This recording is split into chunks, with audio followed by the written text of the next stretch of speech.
Quindi partiamo con una raccolta firme che oggi viene lanciata qui, domani ci saranno altre province coinvolte. Noi da Padova diciamo i 51 milioni di euro che Regione Veneto vuole mettere non devono essere tolte alle assunzioni, ma devono essere investite per incrementare i fondi contrattuali e non togliere le assunzioni. Parte da Padova la raccolta firme per chiedere più soldi per la sanità pubblica. La provincia euganea è da anni quella con le retribuzioni più basse dell'intera regione. Vogliamo salvare il Servizio Sanitario Nazionale, sottrarlo a quest'opera di definanziamento di cui è vittima ormai da troppi anni e vogliamo rafforzare le ragioni della nostra mobilitazione per il rinnovo contrattuale, per le trattative sul rinnovo contrattuale che non solo sono arenate ma per le quali non ci sono risorse sufficienti.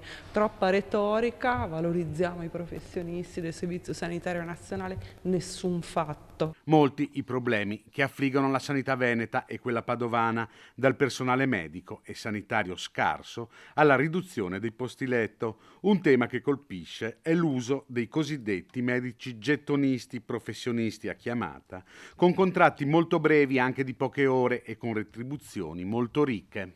Ha determinato una sperequazione evidente, no? Cioè di trattamento economico ed è anche uno dei motivi per cui noi auspichiamo che Regione Veneto immetta più fondi per la retribuzione dei medici. Tenete conto che in Euganea, assieme anche all'azienda ospedaliera di Padova, abbiamo i fondi più poveri, insomma, del Veneto.